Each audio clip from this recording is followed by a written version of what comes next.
अस्सलामुअलैकुम, आदाब, नमस्कार दोस्तों। मैं हूं शम्स सईद और आप देख रहे हैं न्यूज़ हर खबर आप तक। दोस्तों, आज हम बात करने वाले हैं उस खबर के बारे में जो आपके रोंगटे खड़े कर देगी और जिसने चारों तरफ चहल पहल मचा कर रख दी है। दोस्तों वो ब्रेकिंग न्यूज़ है और लेटेस्ट खबर है। दोस्तों, आपको बता दें कि वो खबर क्या है। वो खबर ये है कि राम मंदिर और बाबरी मस्जिद का फैसला सुनाने वाले पूर्व साबिक चीफ जस्टिस रंजन गोगोई के खिलाफ जो नोटिस जारी हो गया है। दोस्तों, नोटिस किस लिए जारी हुआ है? दोस्तों, उन्होंने पिछले कई दिनों पहले एनडीटीवी को इंटरव्यू दिया था। उन्होंने उसमें कहा, उनसे सवाल पूछा गया था कि आप जो है अभी तक आपकी 16 हाज़िरी हैं, 16 हाज़िरी हैं जिस दिन से आप राज्यसभा के मेंबर बने हैं। दोस्तों, तो उन्होंने उसमें दौरान में ये कहा था कि हाँ, मैं जब मुझे लगेगा मुझे जाना चाहिए तो मैं जाऊंगा और जब मुझे नहीं लगेगा कि नहीं जाना चाहिए तो मैं नहीं जाऊंगा। दोस्तों, इसी को लेकर टीएमसी और कांग्रेस ने जो है एक ड्राफ्ट तैयार किया है और उनको नोटिस जारी किया है। दोस्तों, कि उन्होंने उन पर ये इल्ज़ाम लगाया है और उन पर ये इल्ज़ाम है और टीएमसी और कांग्रेस ने उनको ये नोटिस जारी करवाया है कि उन्होंने इस तरह की टिप्पणी कर जो जनप्रतिनिधि होकर और राज्यसभा की जो हनन किया है और राज्यसभा की जो एक तरह से उन्होंने इंसल्ट की है। दोस्तों, उन्होंने ये कहा था कि जब मेरा दिल करेगा जाऊंगा, जब मेरा दिल करेगा नहीं जाऊंगा। और सबसे बड़ी बात ये, उन्होंने उस पर यह टिप्पणी की थी कि वहाँ पर कोरोना और कोविड-19 के जो प्रोटोकॉल है उसका जो वहाँ पर पालन नहीं होता है, वहाँ पर कोई पालन नहीं होता है और मैं इस वजह से वहाँ जो है राज्यसभा में अटेंड करने के लिए नहीं जा रहा हूँ। दोस्तों, आइए पूरा मामला क्या है विस्तार से जानते हैं और देखते हैं ये एनडीटीवी की रिपोर्ट और एनडीटीवी को दिया गया वो इंटरव्यू की भी कुछ तस्वीर और वीडियोस आपको दिखाएंगे तो आपको अंदाज़ा होगा किस तरह से पूर्व चीफ जस्टिस रंजन गोगोई जो है संकट में घिरते हुए नजर आ रहे हैं, उनकी परेशानियां बढ़ती हुई दिखाई दे रही है। दोस्तों, आइए वीडियो देखते हैं। और इस वक्त की बड़ी खबर एनडीटीवी को दिए अपने एक इंटरव्यू में सुप्रीम कोर्ट के पूर्व चीफ जस्टिस रंजन गोगोई ने जो कुछ कहा उसकी वजह से वो संकट में पड़ते दिख रहे हैं। टीएमसी ने इस इंटरव्यू के आधार पर जस्टिस रंजन गोगोई के खिलाफ विशेषाधिकार हनन का प्रस्ताव दे दिया है और गोगोई ने एनडीटीवी से कहा था कि जब वो चाहेंगे तब राज्यसभा जाएंगे। और उनके साथ ये खास इंटरव्यू किया था हमारे सहयोगी श्रीनिवासन जैन ने, जो इस वक्त हमारे साथ हैं। श्रीनिवासन, टीएमसी की क्या दलील है? जो इंटरव्यू आपने किया था उसमें क्या तर्क उन्होंने निकाला है जस्टिस गोगोई के खिलाफ इस प्रिविलेज मोशन को लाने में? जी, ये एक इस वक्त की बड़ी ब्रेकिंग खबर है कि जैसे आपने बताया कि टीएमसी के 2 एमपीज ने इस वक्त प्रिविलेज मोशन जस्टिस गोगोई के खिलाफ मूव किया है और उस मोशन में उन्होंने वो इंटरव्यू के हिस्से कोट किए हैं जिनके आधार पे उनका कहना है कि जस्टिस गोगोई ने राज्यसभा का इंसल्ट किया है। जस्टिस गोगोई ने हमें कहा था और ये प्रिविलेज मोशन में कोटेड है कि जब हमने उनसे पूछा कि उनकी राज्यसभा की अटेंडेंस इतनी कम क्यों है, आंकड़े बताते हैं कि 10% से कम है, तो उन्होंने बताया था कि एक वजह यह थी कि कोविड की वजह से वो दूर रहे, कोविड प्रोटोकॉल राज्यसभा में ठीक से फॉलो नहीं किए जा रहे थे। दूसरा, उन्होंने कहा कि मैं जब भी चाहता हूं मैं राज्यसभा से आते जाते रहता हूं, I come and go as I please, ये उन्होंने अंग्रेजी में कहा था। I go of my own choice and come out of my own choice, यानी कि क्योंकि वो कहते हैं कि वो इंडिपेंडेंट मेंबर हैं, किसी पार्टी से जुड़े नहीं हैं, वो जब चाहते हैं आते हैं और जाते हैं। इस बात को लेकर टीएमसी ने कहा है कि ये एक ब्रीच ऑफ प्रिविलेज है और जस्टिस गोगोई के खिलाफ एक्शन लेना चाहिए। एक और अहम खबर ये बन के आ रही है कि और बाकी ऑपोजिशन के एमपीज, कांग्रेस जैसे पार्टीज के एमपीज भी ये कहा जा रहा है कि वे भी जस्टिस गोगोई के खिलाफ एक्शन लेके आएंगे। क्या राज्यसभा सेक्रेटेरिएट, राज्यसभा इस नोटिस को एडमिट करेगी और क्या ये बात आगे बढ़ेगी, ये देखना है। लेकिन इस वक्त ये बड़ी खबर है कि एनडीटीवी के दिए गए इंटरव्यू की वजह से रंजन गोगोई लगता है कुछ ट्रबल में पड़ गए हैं। और अब आपको दिखाते हैं जस्टिस रंजन गोगोई के साथ श्रीनिवासन जैन का वो interview. Looking at the data of your record of attendance in the Rajya Sabha, of a total of about 68 sittings since you joined, you've only signed the register on 6 days. Yeah, correct. So you are, yeah. So I'm saying if the idea was to join to do public service, then why is your attendance record less than 10%? This is what is wrong.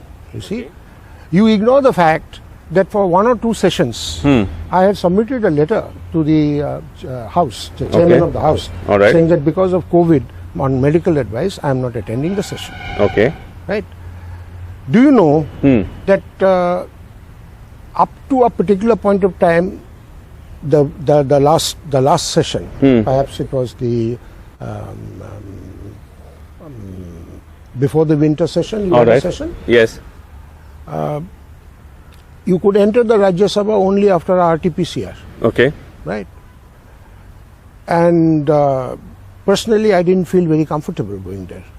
And the pandemic is on, and even today, I don't feel very comfortable about going to the Rajya Sabha. Okay, because- so it's a pandemic. One minute. Yes. Because those social distancing norms have been enforced, right? They are not being observed, Right. right? The sitting arrangements, I don't find very comfortable. Right. But that's not the point. The point is, I go to the Rajya Sabha when I feel like, when I think there are matters of importance on which I should speak, Okay. right? Have you And- been able to ask any questions? And I am a nominated member, right? Right. I am not governed by any party whip. Sure. So, right. And therefore, whenever the bell rings for party members to come, that doesn't bind me. Okay. I go there at my choice, All right. and I come out at my choice. Okay. I am an independent member of the House. Vasu, ये जो पूरा interview हमने सुनाया अभी, इसमें जो सबसे अहम है तो तकलीफ किस बात की है टीएमसी या दूसरे सांसदों को कि वो ये कह रहे हैं कि राज्यसभा में सही इंतजाम नहीं है या वो अनकंफर्टेबल हैं वहां पर जाने में। उसमें विशेषाधिकार के हनन की कौन कौन सी बातें लग रही हैं विपक्ष के लोगों को? जी, अगर जैसे मैंने अभी बताया कि अगर हम नोटिस की कॉपी देखें, उसमें उन्होंने ये दोनों बातें रखी हैं। एक जो उनका कहना है कि कोविड की वजह से दूर रहे और कोविड प्रोटोकॉल्स अभी भी ठीक से राज्यसभा में फॉलो नहीं किए जा रहे, सोशल डिस्टेंसिंग का पालन नहीं हो रहा। और दूसरा जो उन्होंने कहा कि जब भी वो चाहते हैं वो आते जाते रहते हैं राज्यसभा से। एक तीसरी बात का भी अभिषेक इन्होंने जिक्र किया है कि जो जस्टिस गोगोई ने हमें इंटरव्यू में बताया कि जब उनसे पूछा गया कि आप चीफ जस्टिस कि सिर्फ 4 मंथ के बाद, रिटायर करने के बाद आप राज्यसभा में चले गए, क्या ये कॉन्फ्लिक्ट ऑफ इंटरेस्ट नहीं है? तो उन्होंने ये कहा था कि what is this magic about Rajya Sabha, मतलब राज्यसभा में ऐसा क्या जादू है, अगर मैं किसी ट्राइब्यूनल का चेयरमैन बन जाता तो मुझे ज्यादा पैसे मिलते, I would have got better पे, और राज्यसभा में मुझे इस किस्म का इतना कुछ मिल नहीं रहा है। इसका भी टीएमसी ने जिक्र करते हुए ये कहा है कि ये एक तरह से राज्यसभा के अगेंस्ट एक कंटेम्प्ट के तरह से इसको देखा जाए, और वो चाहते हैं कि इसके लिए एक प्रिविलेजेस कमेटी बैठा के इसकी पूरी तरह से जांच हो और उसके आधार पे गोगोई के खिलाफ एक्शन ली जाए। एक और बात जो अभी याद दिलाया हमारे सहयोगी ने कि जैसे मैंने बताया कि और पार्टीज भी इसमें जुड़ सकती हैं। जयराम रमेश का हमने ट्वीट देखा था, हम ट्राई करते हैं कि अगर उस ट्वीट को निकाल भी सकते हैं, कि उसमें उन्होंने कहा था, कुछ दिन पहले उन्होंने ट्वीट किया था हमारे इंटरव्यू के बाद, कि उन्होंने भी यही कहा था कि इस किस्म का जो एटीट्यूड जो गोगोई अपने इंटरव्यू में दिखा रहे हैं कि मैं कभी भी आ जा सकता हूं, ये अगेंस्ट पार्लियामेंट का नेचर है। आप कभी भी आ जा नहीं सकते। आप जब भी राज्यसभा सेशन में हैं आपको आके सुनना पड़ेगा, सिर्फ बोलने के लिए नहीं, राज्यसभा सुनने के लिए भी है।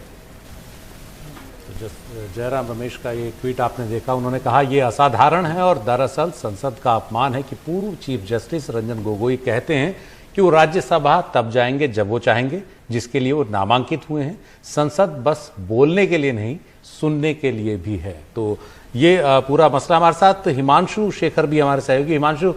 हिमांशु से हम बात करने की कोशिश करेंगे। ये जो प्रस्ताव है विशेषाधिकार हनन का, हिमांशु हमारे साथ इस वक्त मौजूद हैं। हिमांशु, विपक्ष के और भी सांसदों से आपकी बात हुई होगी टीएमसी के साथ, और कौन कौन इस प्रस्ताव के समर्थन में खड़ा दिख रहा है? देखिए, अब तक तृणमूल कांग्रेस और कांग्रेस पार्टी, ये 2 राष्ट्रीय पार्टियां हैं जिनके सांसद नाराज हैं जिस तरह के शब्दों का इस्तेमाल रंजन गोगोई ने किया है।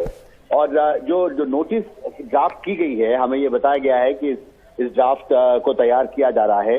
इस नोटिस में बहुत साफ शब्दों में लिखा गया है कि कमिटी ऑफ प्रिविलेजेस जो संसद की है, संसद की एक विशेषाधिकार समिति है, और उसके पास ये अधिकार दिया गया है कि वो इस तरह के जो भी राज्यसभा के विशेषाधिकार को लेकर जो हनन का कोई भी मामला जब आता है तो इस मामले को वो एग्जामिन कर सकते हैं। कमिटी ऑन प्रिविलेजेस के पास ये अधिकार है कि जब भी कोई भी इस तरह का ब्रीच ऑफ प्रिविलेज का मामला बनता है और इस तरह की शिकायत आती है, नोटिस दिए जाते हैं, तो इसके सुनवाई के, इसके निवारण के लिए कमिटी ऑन प्रिविलेजेस जो है उसके पास अधिकार है। और तृणमूल कांग्रेस चाहती है कि कमिटी ऑफ प्रिविलेजेस जो है उसके पास इस मामले को भेजा जाए।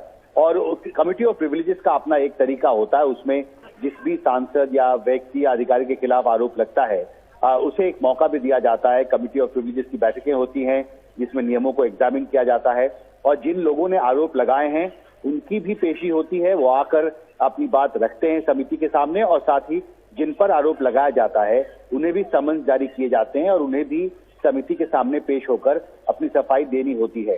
तो ये मांग की गई है तृणमूल कांग्रेस की तरफ से कि इस मामले को राज्यसभा के चेयरमैन जो हैं वो कमिटी ऑफ प्रिविलेजेस के पास भेजे और वो इस मामले को विस्तार से समीक्षा करके जो भी जरूरी कार्रवाई करे, क्योंकि ये बहुत ही गंभीर मामला है। और श्रीनिवासन जैन जो जिक्र कर रहे थे, बहुत गंभीर आरोप इसमें तृणमूल कांग्रेस की तरफ से लगाए गए हैं।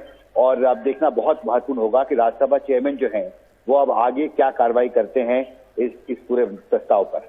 जी सुशील जी, शुक्रिया हिमांशु इस पूरी जानकारी के लिए। तो पूर्व चीफ जस्टिस रंजन गोगोई के लिए मुश्किलें बढ़ती नजर आ रही हैं। उनके खिलाफ विशेषाधिकार हनन का नोटिस तृणमूल कांग्रेस ने दिया है। और दोस्तों, आपने वीडियो को देखा होगा तो आपने अंदाजा किया होगा कि उन पर साफ तौर पर टीएमसी और कांग्रेस के जो सांसद हैं वो नाराज हैं और उन्होंने ड्राफ्ट तैयार किया है और उनको नोटिस भेजने की तैयारी की है और उनको नोटिस भेजा जाएगा। और उन्होंने मांग की है कि जो राज्यसभा की जो एक कमेटी है जो इस तरह के मामलात को देखती है कि उन पर जो है कार्रवाई की जाए, ताकि इस तरह से जो है क्या नाम है राज्यसभा की और कोई जो है राज्यसभा का हनन ना कर सके और जो है राज्यसभा की इंसल्ट ना कर सके। दोस्तों, ये कहीं ना कहीं एक बहुत बड़ा आरोप लगा रहे हैं। जगह जगह प्रोटोकॉल, कोविड प्रोटोकॉल पर अमल कराने की बात की जा रही है। वहीं चीफ जस्टिस, सुप्रीम कोर्ट के चीफ जस्टिस रंजन गोगोई राज्यसभा पर इतना बड़ा आरोप लगा रहे हैं कि वहां पर जो है कोविड प्रोटोकॉल का जो पालन नहीं हो रहा है। तो आपको बता दें कि इस तरह से जो चीफ जस्टिस हैं उनका जो संकट बढ़ता जा रहा है और उन पर जो है जो संकट के बादल बढ़ते जा रहे हैं और उनकी परेशानियां बढ़ती हुई दिखाई दे रही हैं। दोस्तों, अब ये तो आने के इसको नोटिस को इशू होने के बाद ही पता चलेगा कि उन पर क्या, और ये मामला जब चलेगा तो पता चलेगा कि किस तरह की कार्रवाई उन पर होगी या नहीं होगी, या फिर राम मंदिर और बाबरी मस्जिद के फैसले के जो इवज में और तोहफतन उनको जो राज्यसभा का मेंबर बना दिया गया था, हो सकता है इसी तरह का इनाम से कोई नवाजा जाएगा या उसी इनाम का उसी काम के बदले में उन पर कोई कार्रवाई नहीं की जाएगी। दोस्तों, हमारा आपसे निवेदन है कि आप इस चैनल को लाइक करें, शेयर करें, सब्सक्राइब करें दोस्तों, और इसको वीडियो को ज़्यादा से ज़्यादा लोगों तक पहुंचाएं ताकि चीफ जस्टिस रंजन गोगोई का जो राज्यसभा के हनन का जो मामला है ये लोगों तक पहुंच सके और ताकि लोग इस मामले में जागरूक हो सकें कि किस तरह से आज के दौर में एक पूर्व चीफ जस्टिस भी राज्यसभा पर किस तरह के संगीन इल्ज़ामात लगा रहे हैं, संगीन आरोप लगा रहे हैं और उसके हनन कर रहे हैं और उसके जो है इंसल्ट कर रहे हैं दोस्तों। और अगर आप इस जो वीडियो को जो है फेसबुक पर देख रहे हैं तो हमारा आपसे निवेदन है कि आप फेसबुक पेज को जो हर खबर आप तक है उसको आप लाइक करें, फॉलो करें और जो है दूसरे लोगों तक पहुँचाएँ, शेयर करें दोस्तों। धन्यवाद।